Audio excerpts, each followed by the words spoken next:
Hello दोस्तों, welcome to my YouTube channel. आज इस वीडियो में अपन class 10th mathematics ICSE board के चैप्टर 22 हाइट एंड डिस्टेंस के बारे में अपन डिस्कस करेंगे, जिसमें अपन 22A का क्वेश्चन नंबर 9 देखते हैं। क्वेश्चन नंबर 9 क्या है? At a particular time when the sun's altitude is 30 degree, the length of shadow of the vertical tower is 45 metre calculate. यानी क्या दिया हुआ है, एक पर्टिकुलर टाइम पे इस सन का जो अल्टीट्यूड है वो शेडो के साथ में कितना एंगल बना रहा है, 30 डिग्री, और जो शेडो की लेंथ है वो गिवन आपको 45 मीटर। फिर अगले ने ये बोला है कि calculate the height of tower. सबसे पहले हाइट निकालनी है, तो इस टावर की हाइट h है, तो इसको मैंने क्या लेट कर दिया, तो let the height of tower h metre. फिर इस ट्रायंगल के अंदर यही वाला ट्रायंगल कौन सा है, ABC। अब आपको 30 डिग्री गिवन है, तो ये परपेंडिकुलर हो गया और ये आपका बेस, ये निकालना है और ये गिवन है, तो इन दोनों का रिलेशन कौन रिप्रेजेंट करेगा, टेन थीटा। तो tan theta equal to perpendicular upon base equal to perpendicular कितना, AB अपॉन में BC। तो tan 30 degree equal to theta की वैल्यू कितनी है, 30 degree equal to H upon में 45। इसी को मैं लिख सकता हूँ 1/√2 यानी √3। टेन 30 की वैल्यू कितनी होती है, 1/√3 इक्वल टू H अपॉन 45। अब यहाँ पे अपन क्रॉस मल्टीप्लाई करेंगे तो H इक्वल टू ये 45 इधर आएगा तो 45 अपॉन में √3। या तो आपका आंसर ये आ जाएगा, लेकिन कभी भी रूट नीचे नहीं रहना चाहिए, तो अपन इसका रेशनलाइजेशन करेंगे तो √3 अपॉन √3। अब ये √3 और ये √3 कितना, 3, और ये 45 इंटू √3, तो कितना आ जाएगा, इस 3 से अपन कैंसिल आउट करेंगे तो 15 इंटू रूट, यानी ये वाली वैल्यू आ जाएगी। तो आपका आंसर ये भी हो सकता है, आप इतना भी करके आओगे तो भी सही है। अब अपन √3 की वैल्यू पुट करके आंसर निकालें तो आपका आंसर आएगा H इक्वल टू 25.98 मीटर। ये आपके इस टावर की हाइट आ गई। फिर इसका सेकंड पार्ट गिवन है, the length of shadow of same tower, यानी इसी सेम टावर की जो आपको दी हुई है, तो वैन द आपको निकालनी है, वैन द सन्स एल्टीट्यूड। अब जो सेम है तो इसकी हाइट तो अपने पास में आ गई, कितनी है हाइट, 25.98, या फिर ये वाली। अब इसकी हाइट ये है और आपको निकालनी क्या है, शेडो। तो देखो ये आपका एंगल कितना है, 45, तो इस एंगल के सामने परपेंडिकुलर ये बेस, तो tan 45 equal to perpendicular upon base, यानी ये अपॉन ये, तो कितना 25.98 अपॉन में x। टेन 45 की वैल्यू कितनी होती है, 1। 25.98 अपॉन में x क्रॉस मल्टीप्लाई कर दो तो x इक्वल टू 25.98 मीटर आ जाएगी, यानी इसकी शेडो कितनी आएगी, 25.98। अब अपन थीटा इक्वल टू 60 डिग्री की बात करें तो टेन 60 इक्वल टू AB कितना है, AB आपका है। अब देखो हाइट ये भी है और ये भी है, लेकिन यहाँ पे √3 है, तो अपन ये रूट और 3 को काटने के लिए अपन 15√3 पुट करेंगे। ये भी आप पुट करोगे तो भी आंसर सेम ही आने वाला है। तो यहाँ से ये वाली वैल्यू और ये वाली वैल्यू कैंसिल आउट, या फिर आप डायरेक्ट इस एक्स को इधर लेके आ जाओ और इसको इधर, तो ये वाली वैल्यू कैंसिल आउट हो जाए। कैसे कर लो, आंसर वही आएगा। यदि मैं यहाँ से कैंसिल आउट करूँ तो इधर मल्टीप्लाई 1 के साथ होगा तो x इक्वल टू 15 आ जाएगा, और वैसे भी x इक्वल टू 15 आ जाएगा। नेक्स्ट क्वेश्चन की बात करते हैं अपन। नेक्स्ट क्वेश्चन में गिवन आपको two vertical poles are on either side of road, यानी एक रोड के अब दोनों तरफ दो वर्टिकल पोल है। ए 30 मीटर लॉन्ग लेडर, यानी कितनी मीटर लॉन्ग लेडर है, 30 metre, is place between the two poles, यानी इन दोनों के बीच में रखी हुई है। When the ladder rest against one pole it make angle 22 degree 24 minute 32 degree 24 minute with the pole, यानी पोल के साथ में कितना एंगल बना रहा है। मान लो ये दो पोल है, ये आपकी BC के हैं, रोड है, इस रोड के इधर भी एक पोल है, इधर भी एक पोल है, और फिर बीचों बीच में एक लेडर रखी हुई है। तो इस पोल के साथ में ये लेडर कितना एंगल बना रहा है, theta equal to 32 degree 24 minute. Ladder की जो लेंथ है वो कितनी है, 30 मीटर है with the pole. When it is turn, अब टर्न करवा रहे हैं अपन, किसको, लेडर को, to rest against another pole, it make angle 32 degree 24 minute with the road. अब अपन इस लेडर को ऐसे मूव करवा दें तो ऐसे आएगी, तो इस रोड के साथ में कितना एंगल बना रहा है ये, 32 डिग्री 24 मिनट वाला। फिर निकालना है क्या, देखिए, calculate the width of road, यानी आपको इस रोड की विड्थ निकालनी है, चौड़ाई कितनी है वो निकालनी है। तो सबसे पहले ये निकालनी पड़ेगी, फिर ये निकालनी पड़ेगी। तो इस पूरे को मैं क्या मान लूँ, x मान लेता हूँ। तो x मान लेते हैं, तो let the width of road x। अब रोड क्या है, बी ई प्लस इस सी, तो इस x की वैल्यू कैसे आएगी, बी ई प्लस इस सी। अब इस बी ई को कौन से ट्राइंगल से निकलेगा, इस ट्राइंगल से, और इस ट्राइंगल का यूज करके अपन निकाल लेंगे। तो सबसे पहले ए बी ई में, अब आपको ये थीटा गिवन है, थीटा के सामने ये निकालना आपको, तो ये थीटा के सामने परपेंडिकुलर, 90 के सामने हाइपोटेनियस, तो ये दोनों रिलेशन कौन रिप्रेजेंट करेगा, sine theta. Sine theta equal to perpendicular upon में हाइपोटेनियस, परपेंडिकुलर कितना है, बी ई, और आपका हाइपोटेनियस कितना है, ए ई। अब टेन थीटा की वैल्यू, साइन थीटा की वैल्यू कितनी है, 22 degree 24 minute equal to B E upon में 30, क्योंकि लेडर कितना है, ए ई कितना है, 30। अब अपन ये वाली वैल्यू टेबल का यूज़ करके निकालते हैं। 32 वैल्यू आपको गिवन है, तो ये आपका 32 है, और फिर 32 से 24, तो 24 ये वाली वैल्यू कितना, 53 58, इससे पहले पॉइंट लगा देंगे। तो ये लो 0.5358 equal to B E upon में 30, क्रॉस मल्टीप्लाई करोगे तो ये इधर मल्टीप्लाई होगा, तो 30 इंटू 0.5358 इक्वल टू, ये आंसर आ जाएगा आपका 16.074। तो स्टैंडर्ड फॉर्म में लेना चाहेंगे तो B E equal to 16.08 metre आ जाएगा आपका आंसर। ये किसकी वैल्यू आई, इस बी की। अब ये निकालेंगे, ये निकालने के लिए इसका यूज़ करेंगे। तो in triangle E C D में कोस थीटा, अब ये कोस थीटा क्यों लगा रहे हैं वो देखिए, इसके सामने परपेंडिकुलर, फिर इस 90 के सामने ये हाइपोटेनियस, ये बच गई वो बेस, आपको ये निकालनी, ये गिवन है।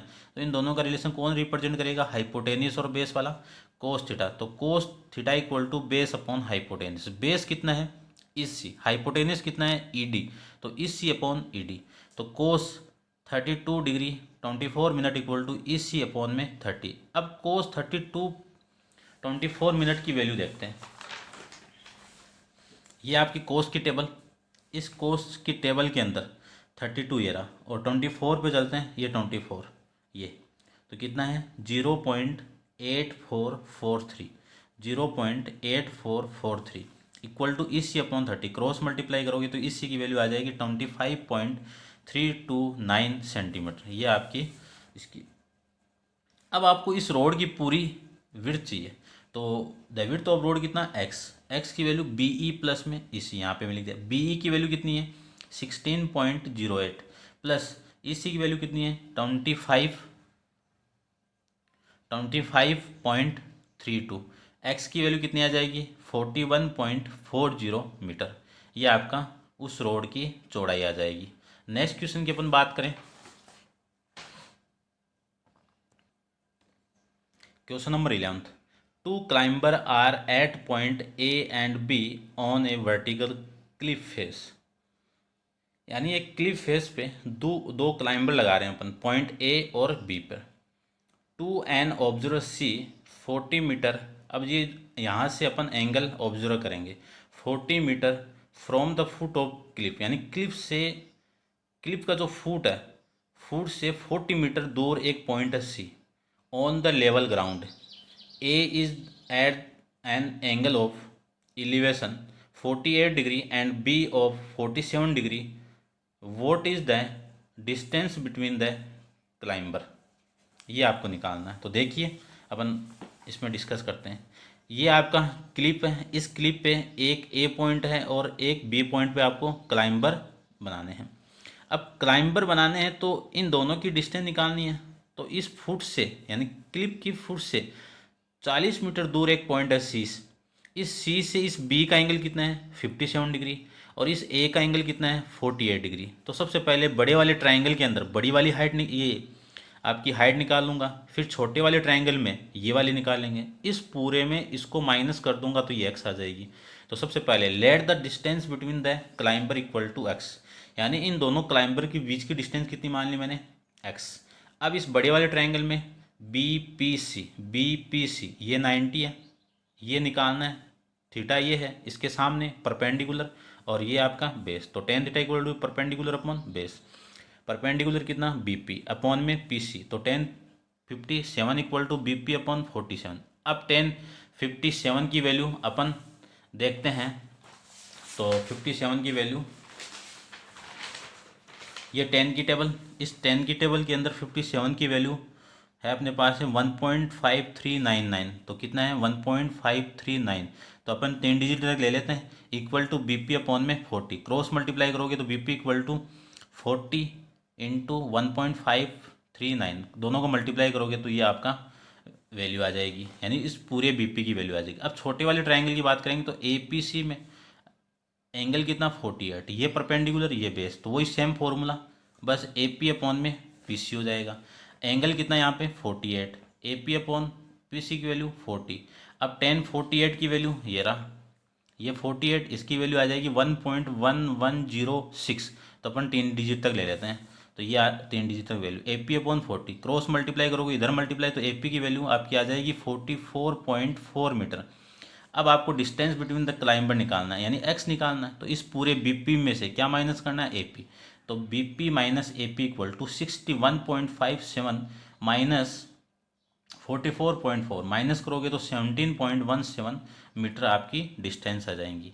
अब नेक्स्ट क्वेश्चन की अपन बात करें तो नेक्स्ट वाले क्वेश्चन में क्या है, देखिए नेक्स्ट क्वेश्चन के अंदर है a man stand 9 metre away from the flag pole. एक पोल है, उस पोल के उस पोल से 9 मीटर दूर एक मैन खड़ा है। He observe the angle of elevation of the top of is 28 metre and the angle of depression of the bottom of the pole is 13 metre. Calculate the height of pole. अब देखिए समझा देते हैं इसको। ये आपका पोल है, इस पोल से 9 मीटर दूर एक मैन खड़ा है, तो मैन ऐसे खड़ा रहेगा। मान लो इसकी आंख यहाँ पे है, मान लो इसकी आंख यहाँ पे है। अब ये इस टॉप को देखेगा तब एंगल कितना बना रहा है 38। अब यहाँ से इस फुट को देखेगा, ग्राउंड को देखेगा, तब कितना एंगल बना रहा है 13 डिग्री। तो 28 और 13, आपको इसकी हाइट पूछी है, तो इस बड़े वाले ट्रायंगल से AB आ जाएगी, छोटे वाले ट्रायंगल से BC, दोनों को ऐड कर दो, हाइट आ जाएगी। देखिए the height of pole H equal to AC। बड़े वाले ट्रायंगल में ABE इसके सामने परपेंडिकुलर, ये बेस, तो 10 theta perpendicular upon base AB upon BE। फिर 1028 AB अपॉन BE की वैल्यू कितनी है 9। अब 1028 की वैल्यू अपन निकालना चाहें तो 28 की वैल्यू देखिए, ये टेंजेंट है, यहाँ से 28 की वैल्यू आ जाएगी 5317। तो ये रहा 5317 equal to AB, cross multiply कर दो, AB 9 के साथ ये मल्टीप्लाई होगा तो कितना आ जाएगा AB इक्वल टू 4.7853। अब हम जानते हैं कि ये डिजिट अपन हटाएंगे ये वाला, तो यहाँ पे 7 8 स्टैंडर्ड फॉर्म में अपन लेना चाहेंगे, या फिर आप यहाँ से डायरेक्ट इस 7 को ना लेके इसके साथ मल्टीप्लाई करोगे तो 4.789 ये वाली वैल्यू भी लोगे, या फिर अपन इसके साथ में करेंगे तो ये वाली वैल्यू कितनी आ जाएगी 9। ठीक है, फिर दोनों वैल्यू से आंसर आ जाएगा, कोई दिक्कत नहीं है, क्योंकि पॉइंटों के एक डिजिट से मिलना चाहिए। फिर अपन इस ट्रायंगल की बात करें छोटे वाले की, कौन सा EBC, ये 90 है, ये एंगल दिया हुआ है, तो ये परपेंडिकुलर ये बेस, सेम 10 थीटा लगेगा। तो 1013 equal to perpendicular BC upon में BE की वैल्यू कितनी है 9, और 1013 की वैल्यू कितनी है 0.2309 इक्वल टू BC अपॉन 9। तो BC इक्वल टू 9 से मल्टीप्लाई होगा तो आंसर कितना आ जाएगा यहाँ पे 2.078। अब H की वैल्यू आपको निकालनी है, तो यहाँ पे आप 9 भी लगाओगे तो भी आंसर आ जाएगा, नहीं लगाओगे तो भी आंसर आ जाएगा। तो H की वैल्यू कितनी आ जाएगी 6.86 मीटर, ये आपका आंसर। क्वेश्चन नंबर 13 की बात करें तो क्वेश्चन नंबर 13 में क्या है, देखिए from the top of Cliff 92 point high, यानी एक क्लिफ का टॉप कितना मीटर हाई है 92। The angle of depression of boy is 20 degree. अब बॉय क्या होता है, एक साइन लगा हुआ है यानी चिन्ह लगा हुआ है, उसका जो एंगल है वो कितना है 20 मीटर है, डिप्रेशन एंगल है टॉप से। The calculate the nearest metre the distance of bow from the foot of cliff, यानी ये आपका क्या है क्लिफ है, कितना हाई है 92 मीटर। अब इस क्लिफ से यहाँ पे एक साइन लगा हुआ है, चिन्ह लगा हुआ है, उस एंगल डिप्रेशन कितना है 22। अब अपन जानते हैं ये हॉरिजॉन्टल लेवल है, ये भी हॉरिजॉन्टल लेवल है, तो पैरेलल लाइन और ये ट्रांसवर्सल का काम करेगी। तो जेड की जो शेप बन रही है तो ये वाला एंगल और ये वाला एंगल इक्वल होगा, क्यों होगा, अल्टरनेट इंटीरियर एंगल। फिर ये थीटा हो गया तो ये परपेंडिकुलर निकालना ये है कि ये डिस्टेंस निकालनी है। The let the distance of the bow from the foot of the cliff, यानी इस पॉइंट से इस बॉय की डिस्टेंस क्या है उसको मैंने क्या मान ली, एक्स मान लेता हूँ। फिर इस ट्राइंगल के अंदर ए बी सी ट्राइंगल है, इसमें अपन टेन थीटा लगाएंगे क्यों, परपेंडिकुलर और बेस का रिलेशन गिवन है आपको, तो perpendicular upon base A B upon में बी सी। अब 10 20 इक्वल टू 92 अपॉन में बी सी की वैल्यू कितनी है एक्स में यहाँ पे पुट कर दिया लास्ट में। अब 10 20 की वैल्यू अपन टेबल से निकालेंगे तो 0.3640 equal to 92 upon B C equal to 92 upon में ये इधर और ये इधर, तो ये नीचे आ जाएगा, तो बी सी इक्वल टू 92 को डिवाइड करेंगे तो 2 यानी टर्म कितना आ जाएगा 252.74। इसको मैं स्टैंडर्ड फॉर्म में लिखना चाहूँ तो ये लिख सकता हूँ, ये इधर यदि 5 या 5 से बड़ा हो तो अपन एक नंबर इधर ऐड कर देते हैं, तो 5253 आपका आंसर आ जाएगा। Thank you so much.